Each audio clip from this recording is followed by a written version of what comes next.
Oi, you. It's time for another episode of Dorothy and the Dealer. Let's tune into the conversation.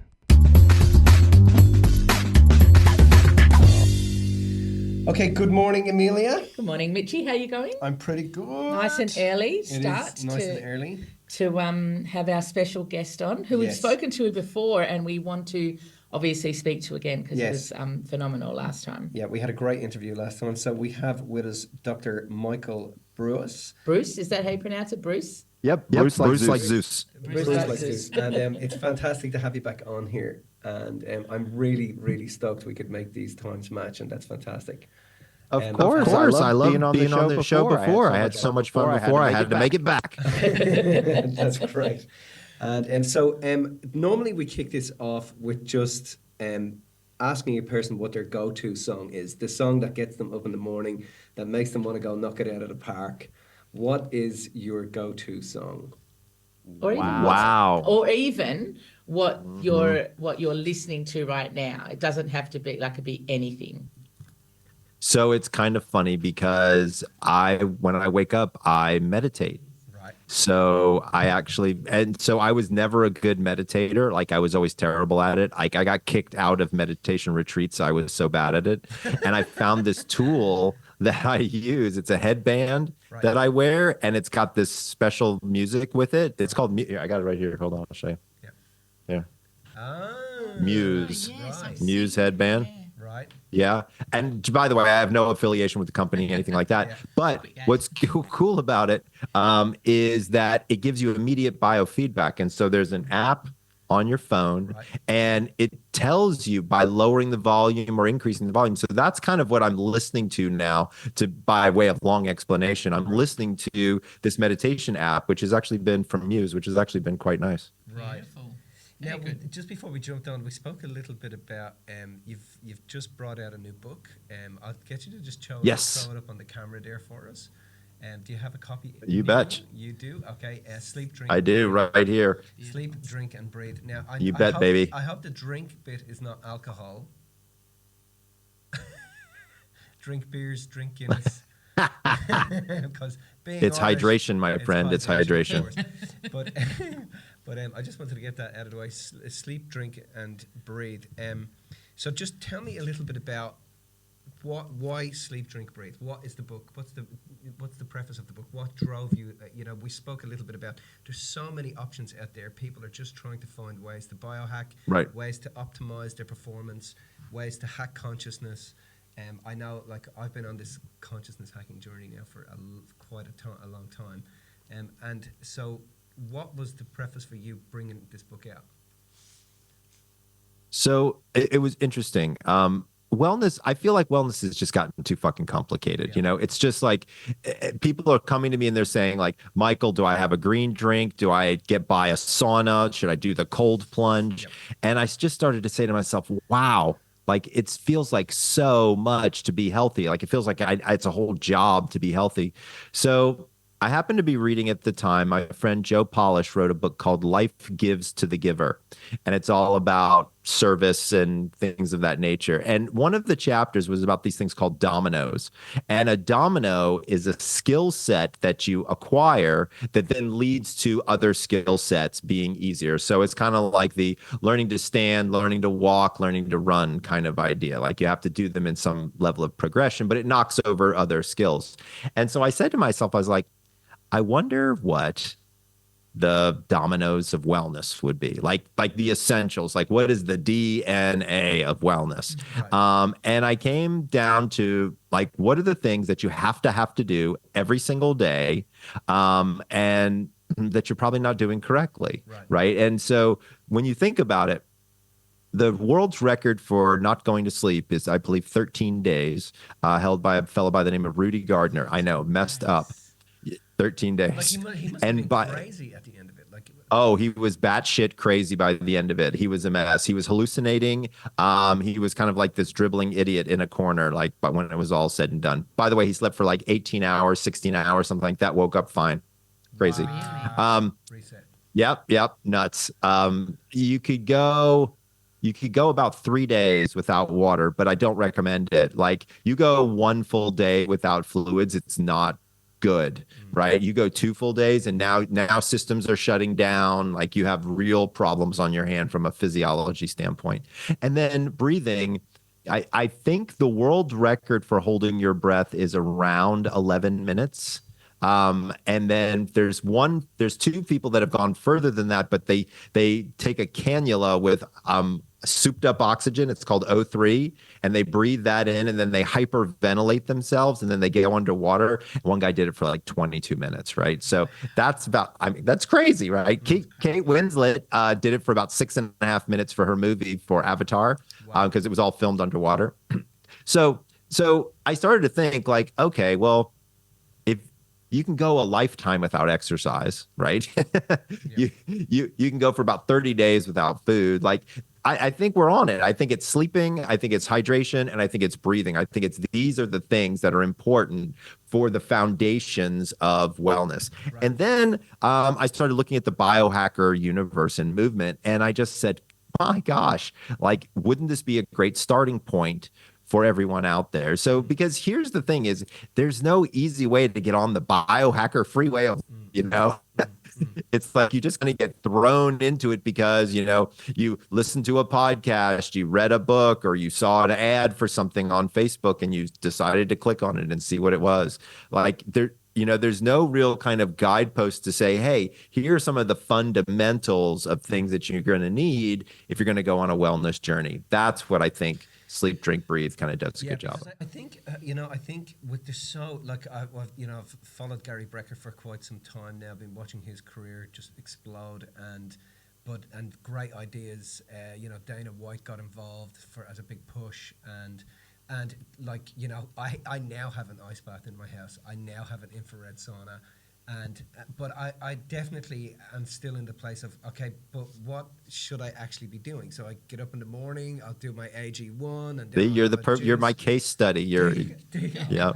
Because you really do go, okay, so because you want to stop doing everything and start doing the right thing. Right. Because otherwise you're chasing two rabbits and you're catching none. You want to do the right thing. Right. And then, so I think people definitely need to make it simple, because I mean, you could spend 3 hours in the morning before you even leave the house just trying to get shit right. And it's and then you don't even know if you got shit right. It's unbelievable. Yeah. Right.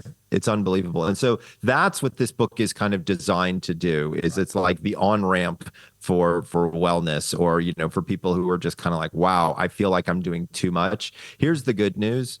Whether it's, anybody you speak to, any, wellness expert, nobody's going to disagree that getting better sleep, staying hydrated, and taking deep breaths is bad. Yeah.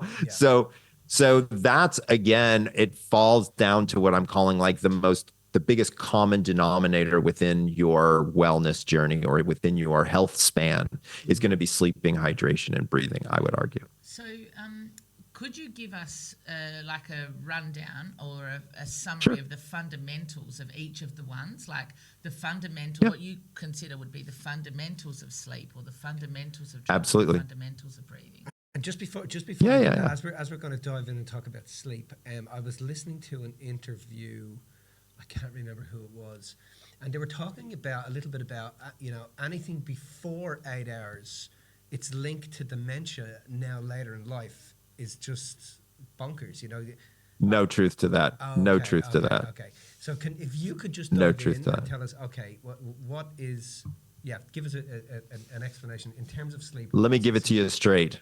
Yeah. All right. Yeah. So in the book, what I do is I identify what I call the 5 big sleep problems that are out there. Okay. I'm not talking about sleep disorders. I'm not talking about snoring and sleep apnea. I'm not talking about insomnia. I'm talking more about kind of the thinking around sleep, right? And what it is, and what you should or shouldn't really follow. So once again, getting back to basics, you guys both know I'm a big fan of the chronotype system, right? Knowing and understanding what your chronotype is. So what's great about that is it's based on genetics. It's not based on anything other than that. So it's real science. And it tells you when to go to bed and when to wake up. So we just reemphasize in Sleep, Drink, Breathe. Number 1, wake up based on your chronotype, right? And so why why the consistency in the wake up time? Why am I telling people, not only giving them a time, but saying, hey, I need you to do it. And here's the kicker, 7 days a week. Okay. Here's why. The time that you wake up will directly affect the exact time that melatonin is produced at night. There is a direct relationship here. So if you are variable in your wake up time by having 6 a.m. during the week and 9 a.m. on the weekends, guess what happens? That translates to a variable time of melatonin production, which has a very large influence on your sleep. So if you want to kill two birds with one stone, as they say, if you can wake up based on your chronotype 7 days a week, all kinds of good things fall into place, right? All kinds of things happen for you that are going to make a lot more sense.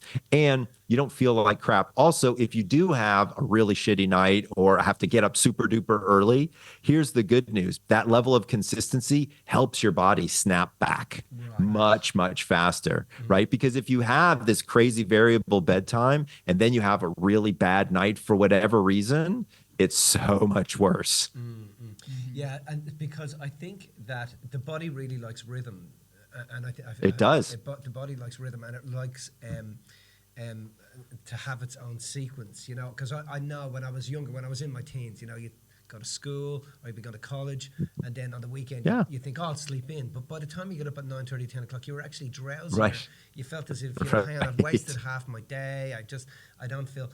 And so one of the things I wanted to ask you around that is, what role does sunlight play in the process of waking up and that time? So it's so important. Okay. It's arguably the most important because from a biological perspective, when sun hits your eye, you have a special cell in your eye called a melanopsin cell, and it tells your brain to turn off the melatonin faucet in your brain. Okay. So getting back to the whole idea set behind sleep, drink, breathe, if you remember, one of my favorite morning routines is called the 3:15s.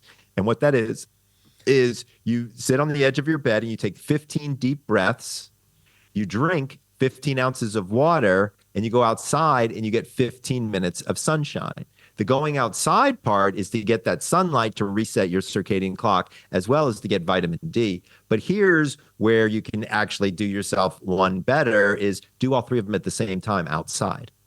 You get it all done at once. Right. So you do the breathing, the drinking, and the sun exposure all at once. And if you're smart about it, you can get 15, 16 ounces of water down you in 15 minutes by just sipping an ounce per minute in between your breathing. Right. So now all of a sudden, you've got this kind of cool personalized routine that you get to do that's doing all these important things for you. It's waking up your respiratory system, it's shutting down your sleep system, and it's hydrating you all at the same time, right? So now we're in business. Now we're waking up and we're moving in the correct direction.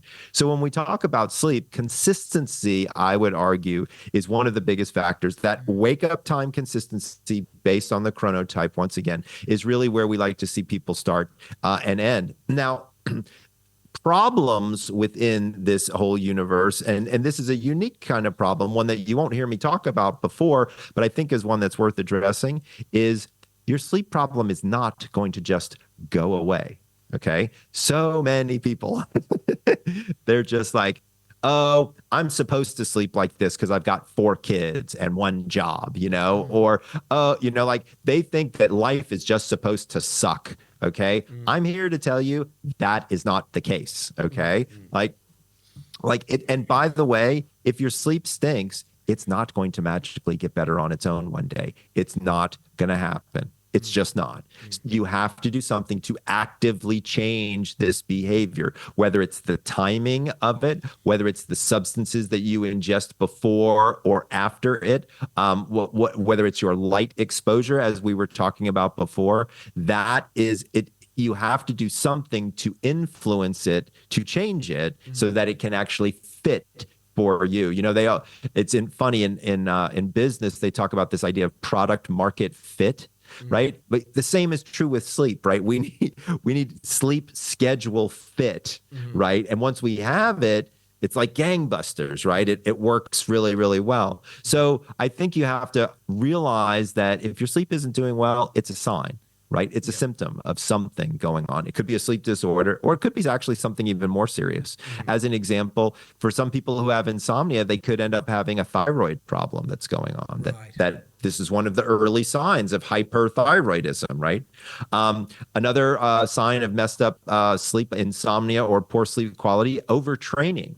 Right. A lot of biohackers, sometimes they go a little bit too far, and they train a little bit too hard. And, overtraining comes into play. And this is where we oftentimes see sleep disruption. So again, these are things that people need to kind of be thinking about in their head. Hey, I want to have sleep kind of in there. Now, hydration is very interesting for me because I've always been a runner, and I lived in Arizona for 10 years. If you live in Scottsdale, Arizona, and you're a runner and it's summertime, you better learn a lot about hydration, right? So the thing to remember here is it's a balance between salt and water, right, in your system, because that's what makes your blood either thick or thin, which means the transportation of nutrients, vitamins, oxygen, all of those important things, right? And so we want the blood to have a certain level of viscosity, but not too much. And that has to do with this balance, this hydration balance of salt, basically, and water. So the big thing is, how much do we have? So it's kind of fascinating. When you write a book, you start to really try to get all the opinions, and you really want to be factual and all this stuff. There are so many damn opinions about how much water people need. It's unbelievable.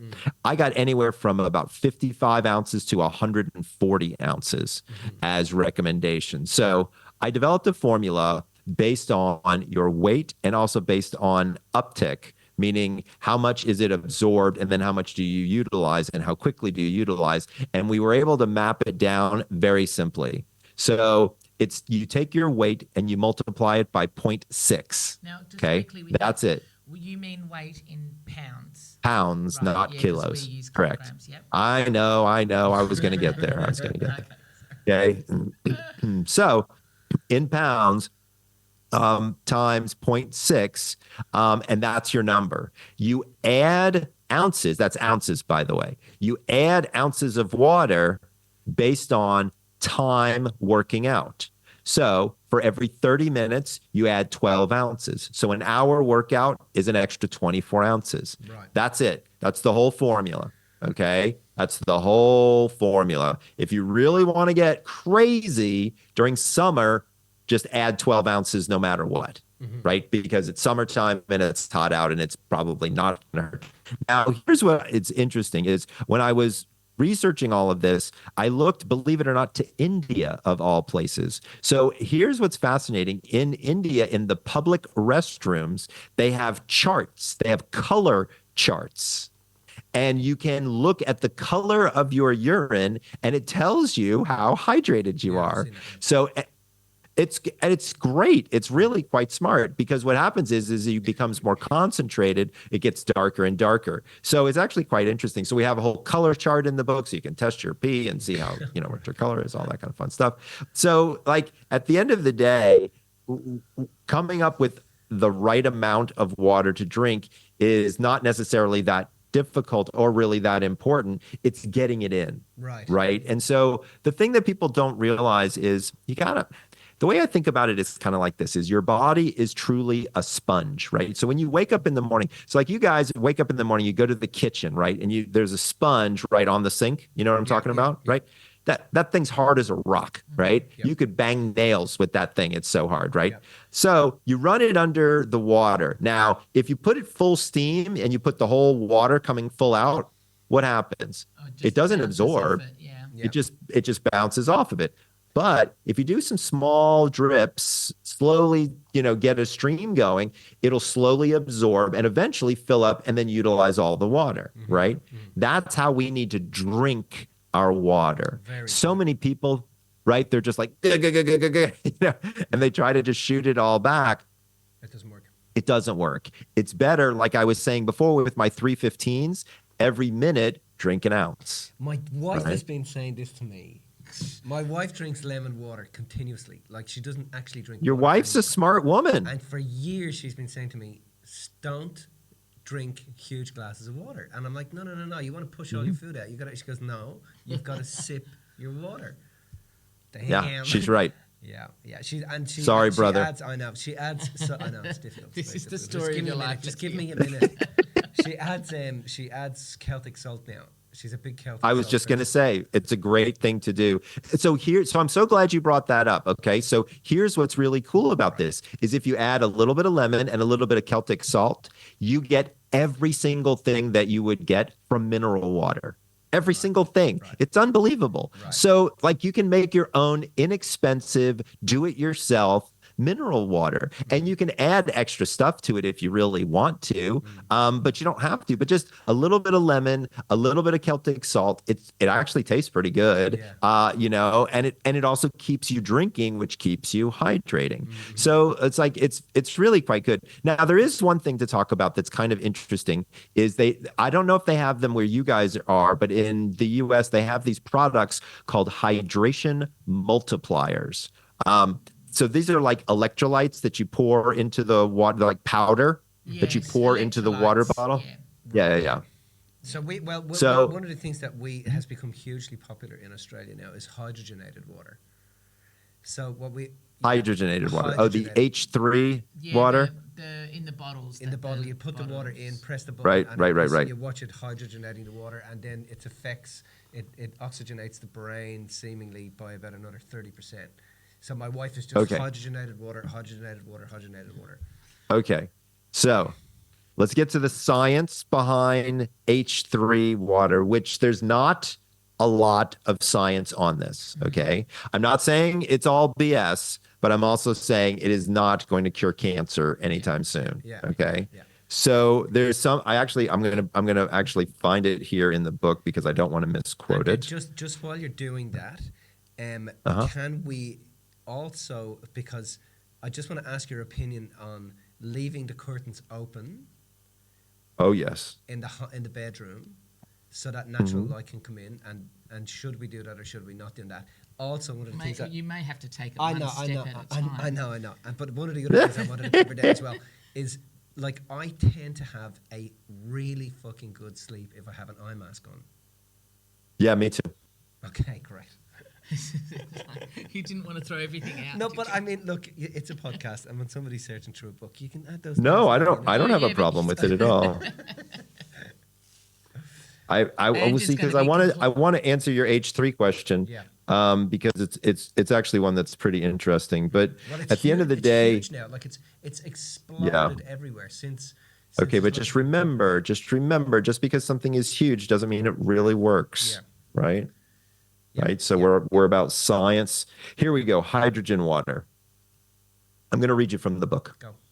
Hydrogen water is plain water plus extra molecules of hydrogen gas. You can buy hydrogen water in bottles or get tablets to drop into bottled water. The hype is that extra hydrogen molecules makes water anti-inflammatory, anti-aging, and energizing. There is some truth to the hype.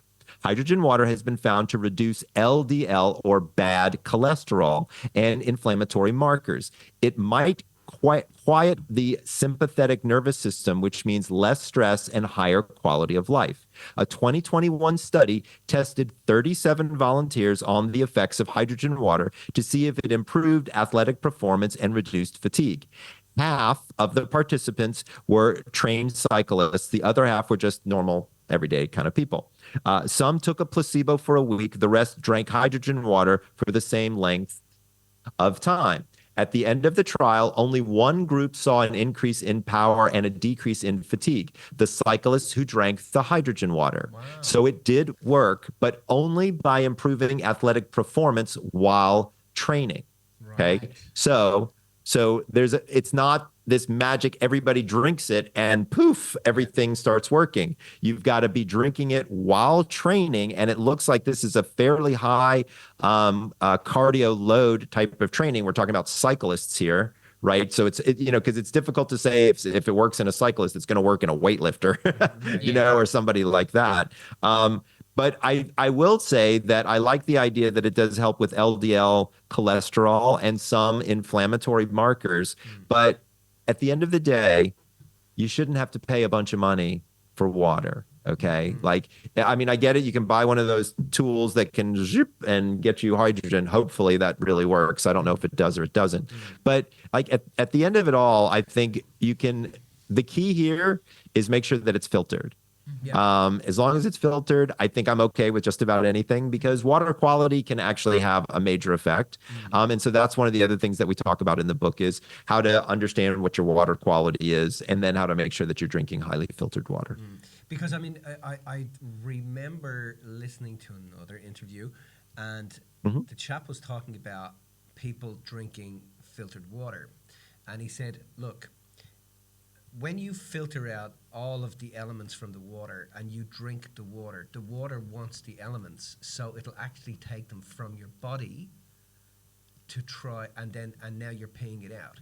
And so Yeah, no truth to that whatsoever. Wow. No truth. That's Yeah. good to So know, let me. because I drink. Yeah. I'm very fussy. I'm a water snob.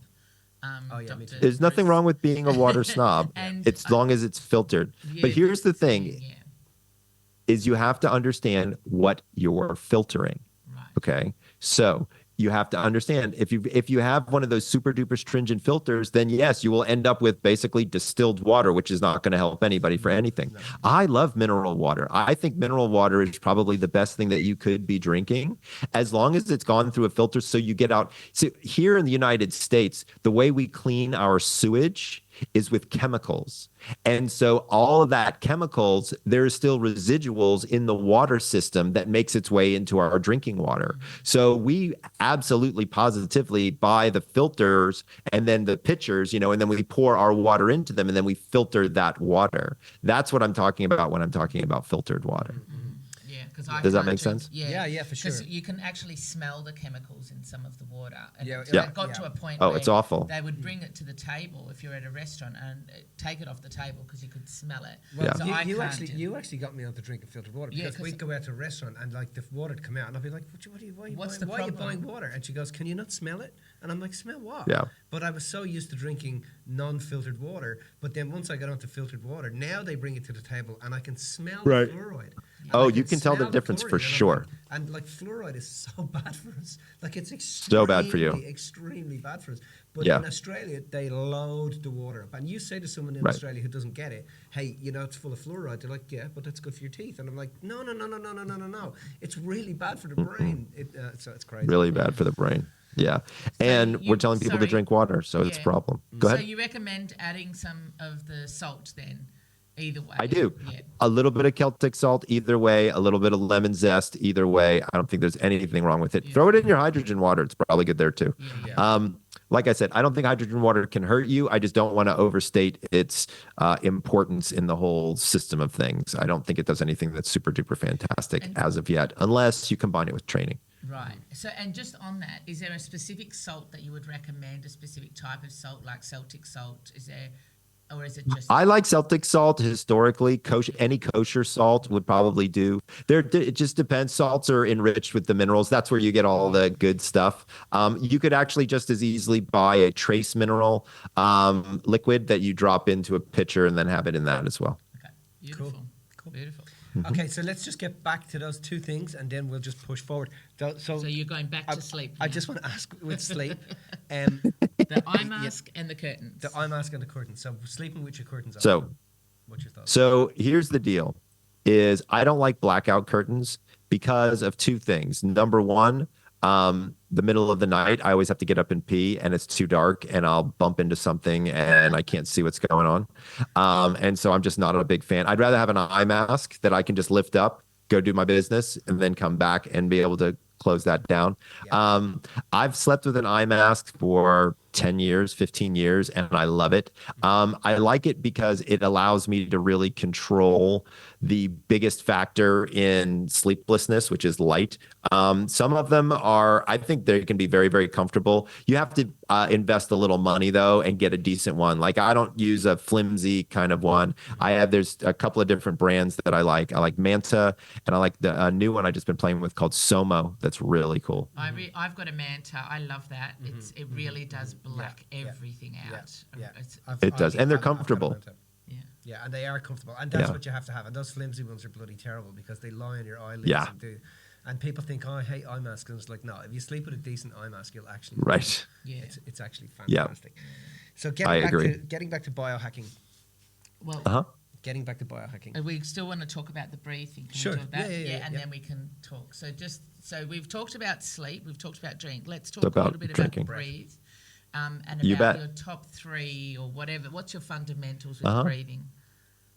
Sure. So what's interesting about breathing these days is, and so this was interesting for me. So I've been treating sleep apnea, right, my entire career, which is the stopping of breathing, Right. right? So, now I'm looking at the other side of that relationship, which is the starting of breathing, or what does breathing do? How does breathing work? Things of that nature. And so number one, breathing is a fairly straightforward process, but a lot of people don't really understand your physiology. So you have these two things called lungs. All right. One lobe of lung actually has 3 distinct pockets or lobes inside of it. The other lung only has 2. So that's number one. These two things are not identical, by the way. You might not have known that. Wow. Um, right. See, Yeah. number two is when you don't extend your lung by utilizing your diaphragm, right? You don't fill up the entire lung. Your lung actually and your heart work harder. So one of the big things that a lot of people do is they are shallow breathers. They don't even realize that they're shallow breathing, but they're shallow breathing. And so number one, that makes you get half as much air and your heart has to work twice as hard, right? So that's not good on any level. And so remember how we were talking about salt and water being the balance for hydration? The balance for breathing is oxygen and carbon dioxide, right? So oxygen comes in and burns the glucose that is in our system. So which is coming through nutrition, whatever different ways, right? And so oxygen ignites that to give us energy. That's what our mitochondria feed on. That's where we get our get up and go, all of those good things. And then one of the offshoots of that is water and carbon dioxide, right? And so water comes off as sweat in our skin, and then carbon dioxide as we breathe. So the basics of that whole cycle. So when you start to really understand and look at that, when you have short, shallow breaths, you're not really giving your body. It's like having a fuel line to the engine that has bubbles in it, right? Right. It's not, if you had a full line of fuel, then the engine would work perfectly. But now you've got these gaps because you've got such small amounts of air coming in, as an example. Another example or important aspect is I think people, not only do they breathe too shallow, but believe it or not, they're too what I call mouthy. So there's too much air coming in through your mouth, not through your nose. So it's kind of like putting leaded gas into the engine, right? Because there's no filter, right? All the particulates, all the viruses, all the bacteria, all come straight in and go straight down into the lungs. Right. So that's not good. We really want people more nose breathing than mouth breathing, especially when they sleep. So this has a lot to do with looking at things like nasal congestion and particulates in the air and inflammation and do you have an air filter in your bedroom, which I would argue is the room. If you're going to have an air filter, that's the room to have it in, because that's the room you spend the most time in breathing, right? So looking at some of those and understanding those things and how that works, I think can be very important and actually, quite helpful. So understanding that in terms of one is too shallow, right? One is too mouthy. Then there's also one that's too vertical, right? So when you say to somebody, hey, breathe in, and they go, right? Well, they're not breathing out, like expanding their lungs. What they're doing is they're lifting their shoulders, right? And all they're doing is they're contracting their lungs actually, right? When you think about it, right? All that musculature in the intercostals is actually pushing in. You're not even getting in good air, right? And so people have got to really learn how to breathe. And there's good data on breathing. I mean, it reduces stress, no question about it. I mean, think about the different types of breathing that are out there. One of the things I think we talked about, maybe the last time I was talking to you guys, was a technique that people use in the middle of the night called 4-7-8 breathing, right? So 4-7-8 breathing is where you slowly breathe in for a count of 4, you hold for a count of 7, you breathe out for a count of 8. So this is fantastic technique because it lowers your heart rate, gets you more relaxed and allows the natural sleep process to take over. Nice. So, right. So again, breathing is fascinating because we can use it to pep us up and give us energy. We can use it to slow us down. So we can use it to turn on the sympathetic nervous system, or we can have it turn on the parasympathetic nervous system. And I think that's really where the power comes in for this. And so once you get your breathing well, and by the way, it's not like you have to do this for every single breath, right? What I have people do is the whole plan is actually quite simple. You get your phone out, you have these 5 different times based on your chronotype of when your alarm is going to go off. And then at each alarm, you do a couple of quick things. One of them is take a few deep breaths. The other one is drink some water. Like this isn't rocket science, right? But it makes you accountable. Then I start adding new breathing techniques in throughout the day. And all of a sudden, your lungs are expanding naturally now.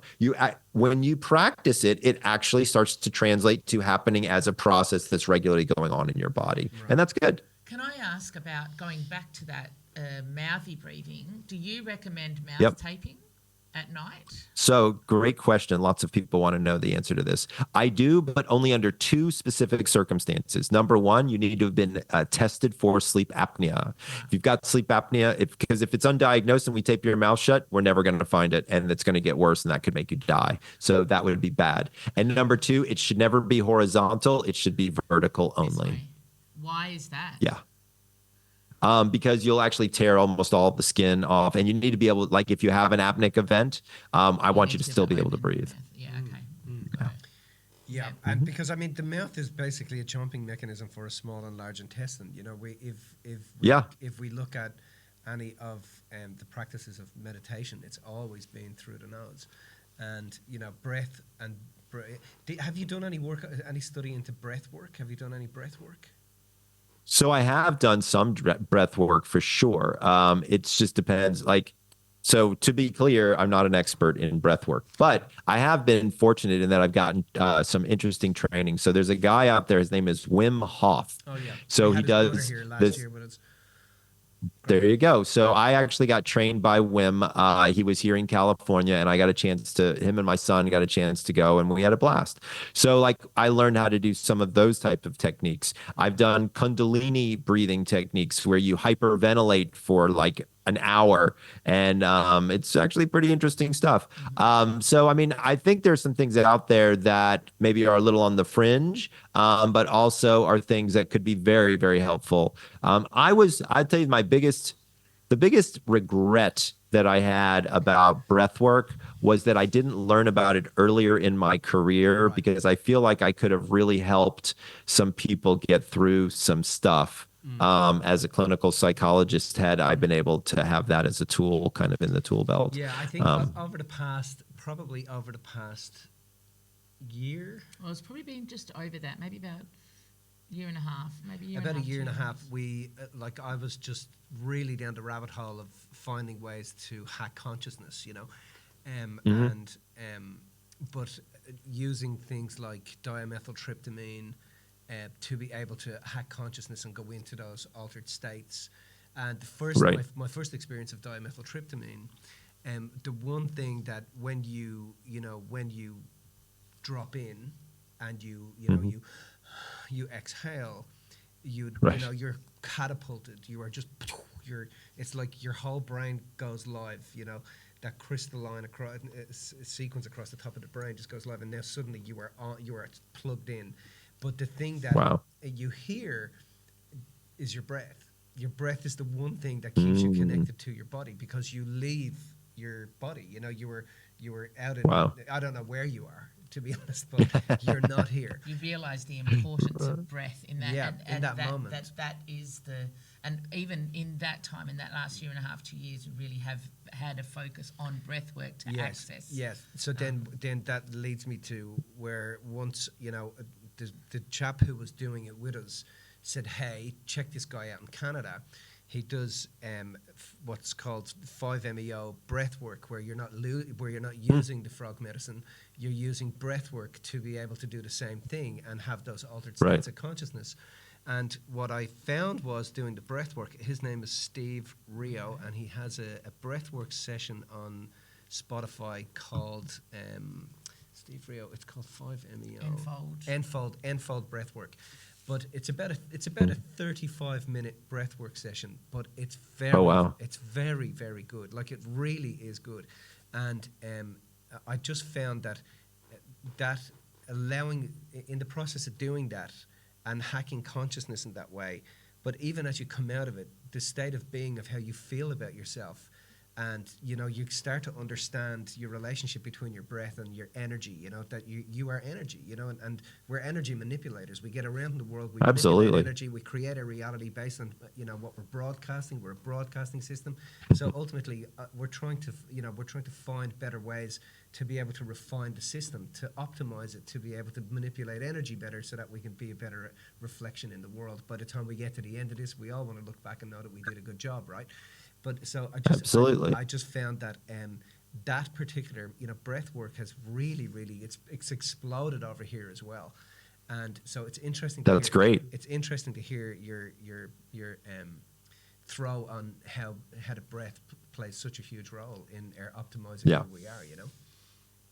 It absolutely does, and I mean, it affects your hydration level. It affects your sleep. Like it's one of those things. It's a good thing to get correct. Are we able to, like, I know that, like, I just say to my clients, so if you're out in the cold and you breathe out, what do you see? Well, that's mist. That's you're excreting a fluid.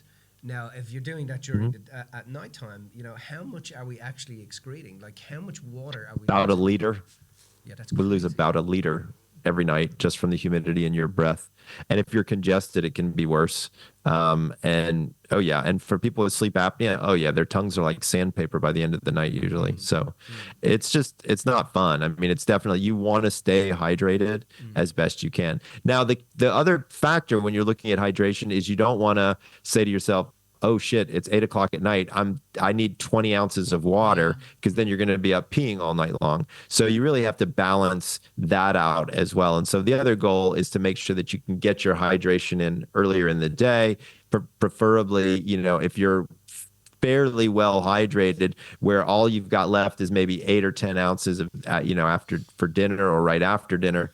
I think that's really you want to slide into home plate that way, as opposed to, trying to take a big chunk down, because it's not going to work out well. So an ounce is about 30 mils, so 10 ounces, 300 mils, so it's about a glass. About a glass, yeah. Right, okay. Cool. So tell me about how does a person work out their chronotype?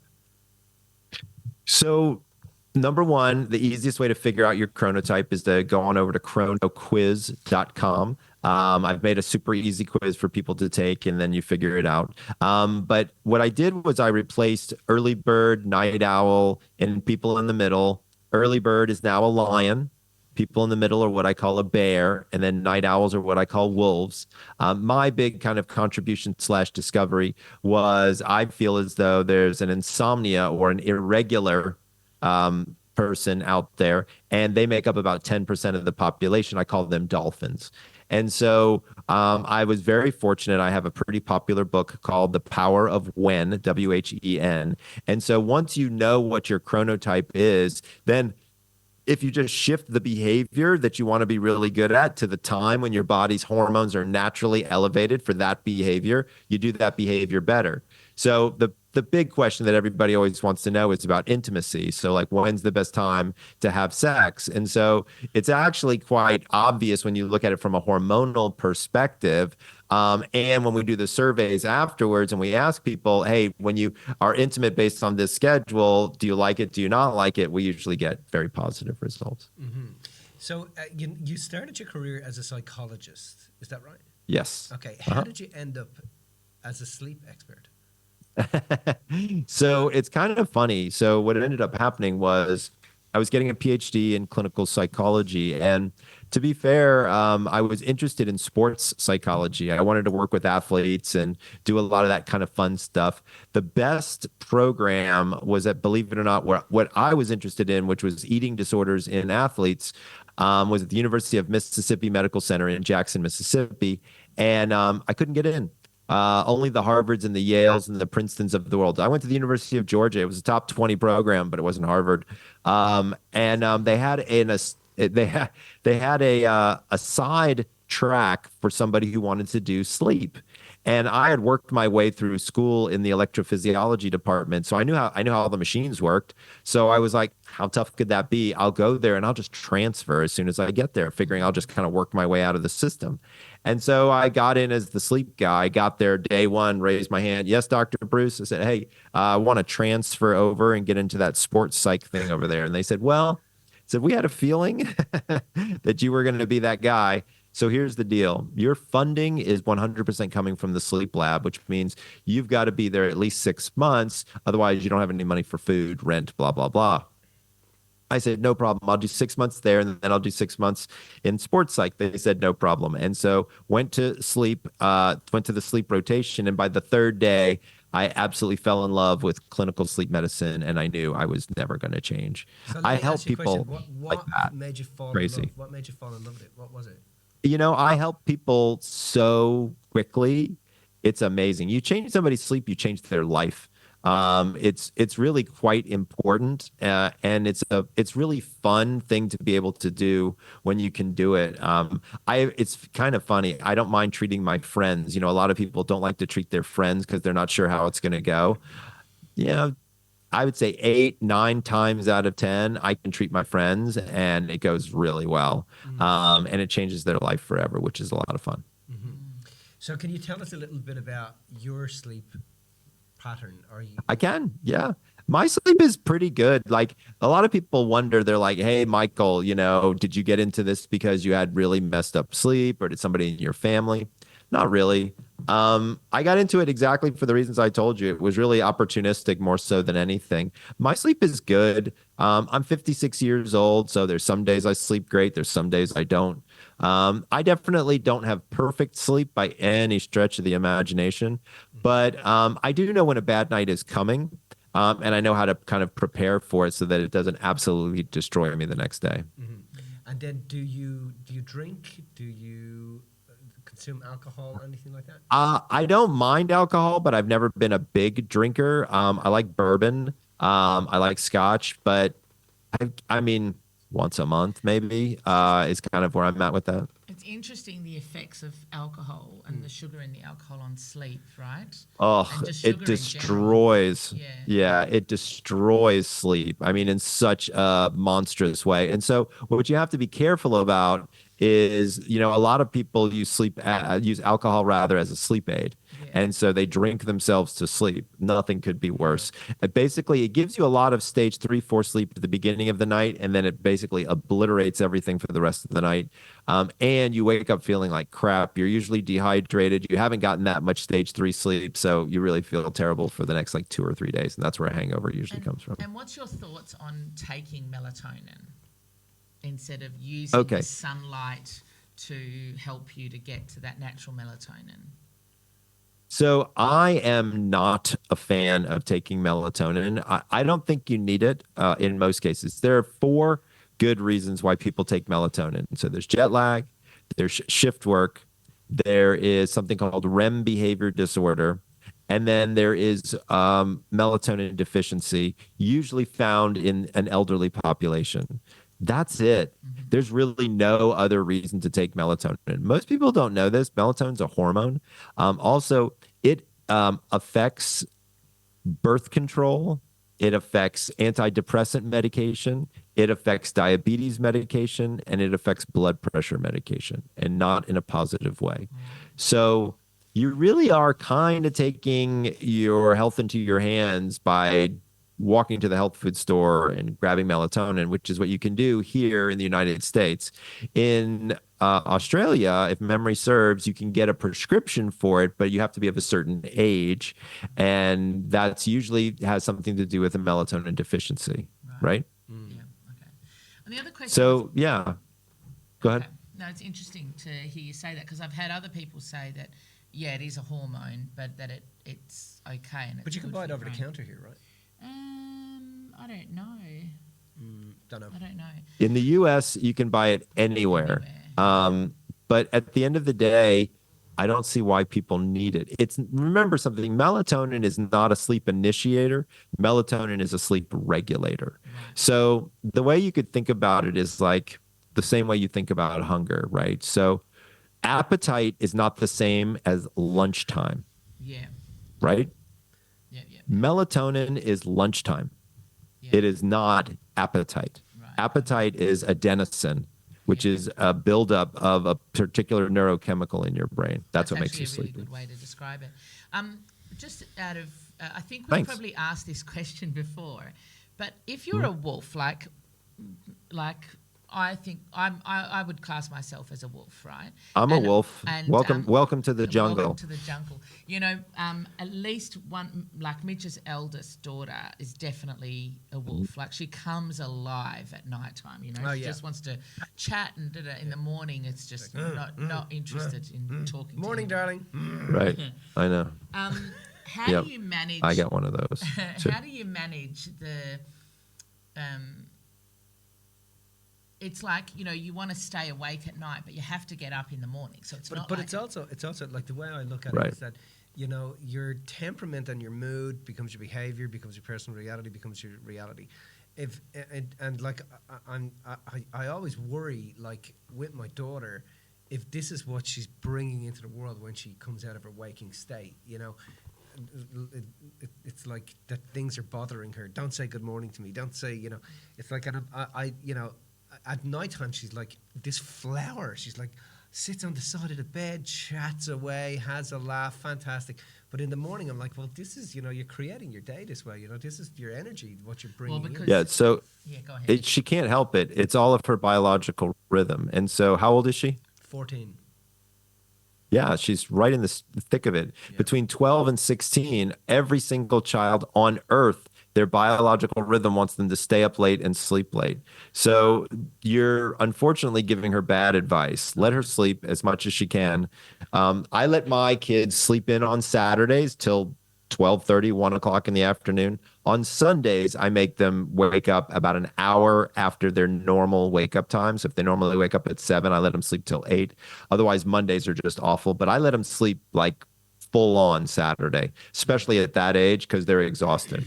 They need it.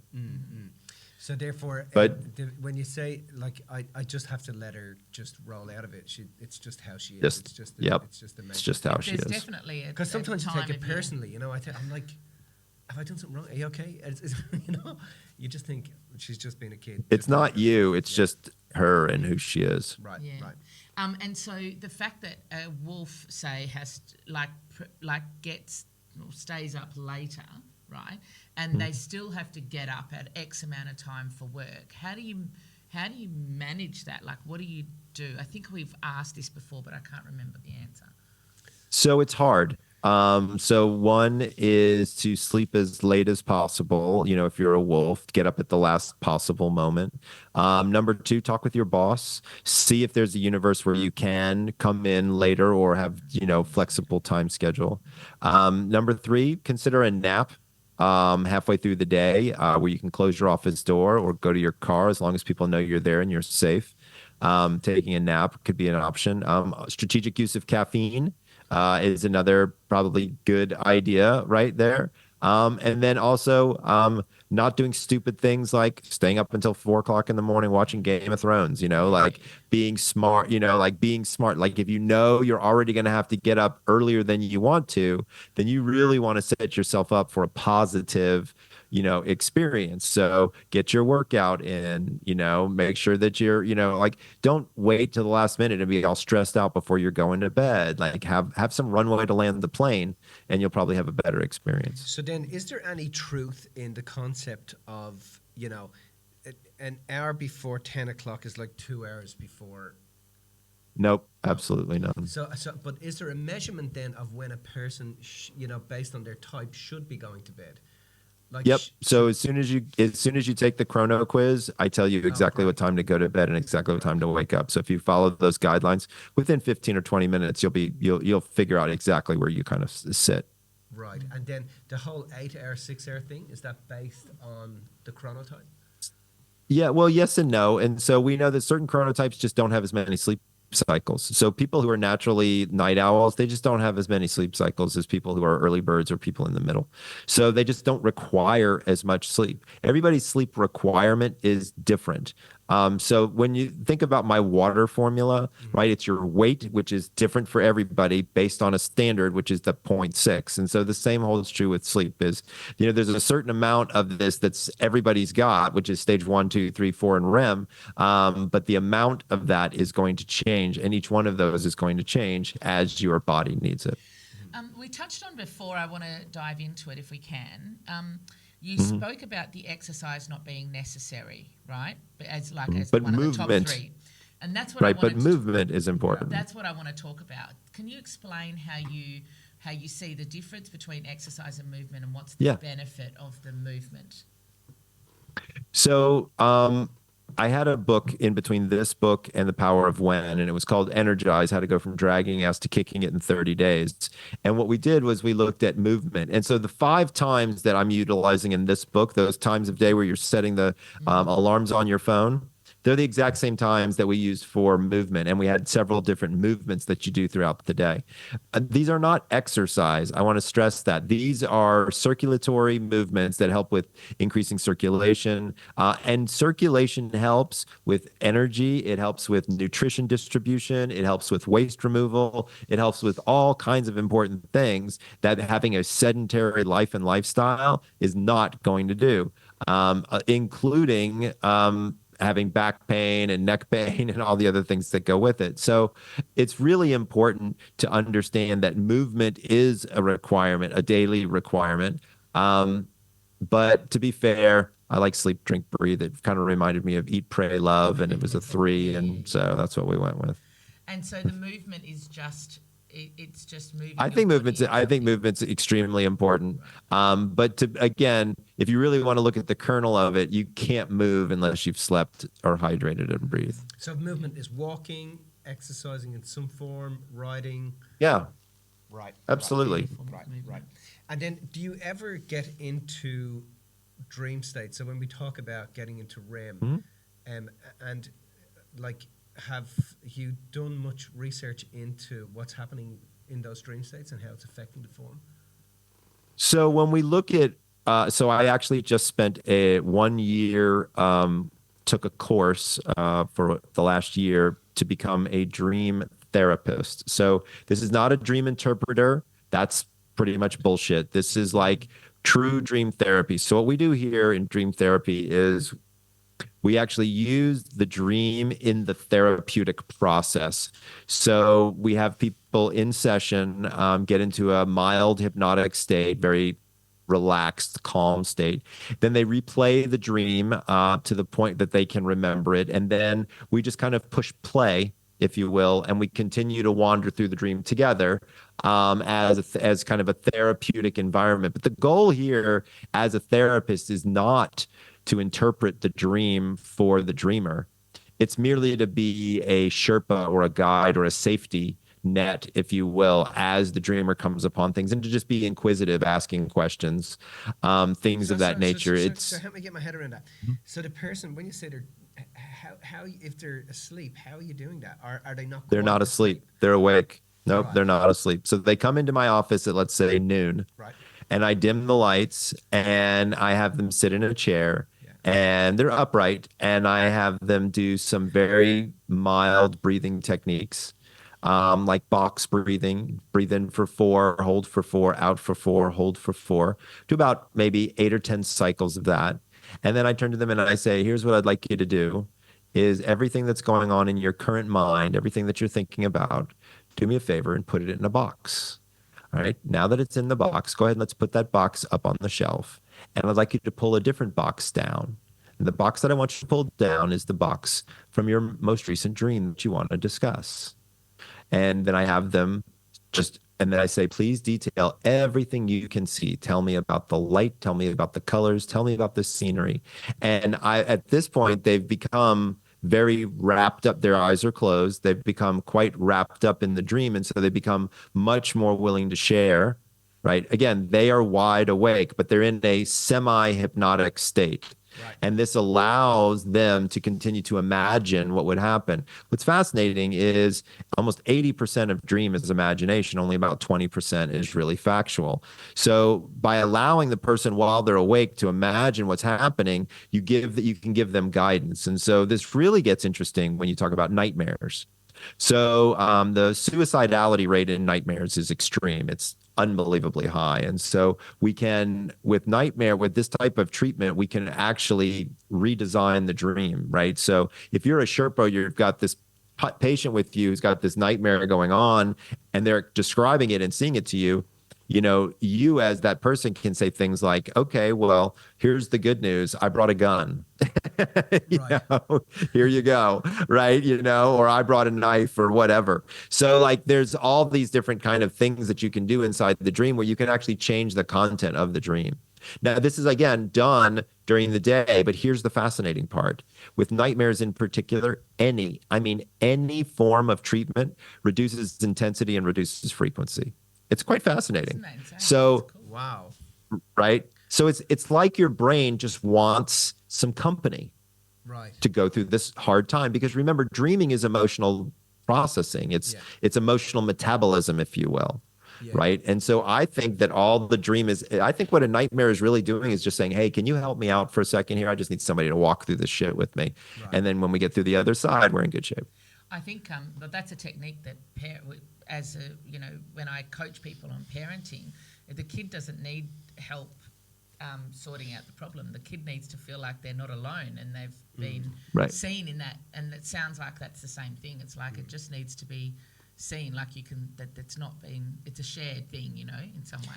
I think the brain naturally wants to work things out. And what I've found people with dreaming and sleeping is that the higher mind consciousness seems to be whispering to the lower mammalian brain to help it to, self-diagnose. Okay, this is what's going on.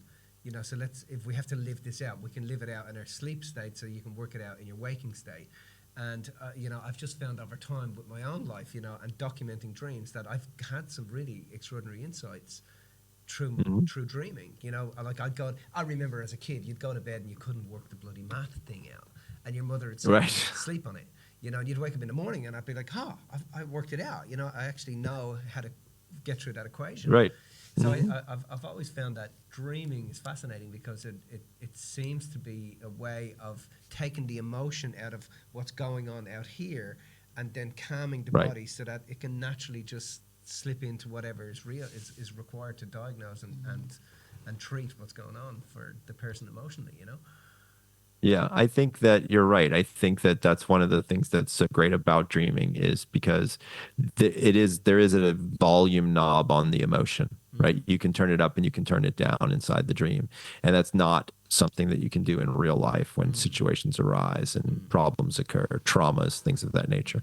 So no, it's a fascinating universe that I'm now learning more about and working with patients and learning how to help them through some of my mentor, her specialty is nightmares and suicidality. So it's fascinating. That's cool. But I mean, it's cool, but it's super, like at first it was super scary. You're like, oh my God, if I mess this up, like what's going to happen? You have all these fears as a clinician, you just don't want to hurt anybody, you know what I'm saying? And so, but it's great because you can't, it's literally any work that you do with them, again, like you were saying, just to be seen and heard, even just to know that somebody cares enough to try a new form of treatment with you is sometimes honestly all it takes. We were gonna.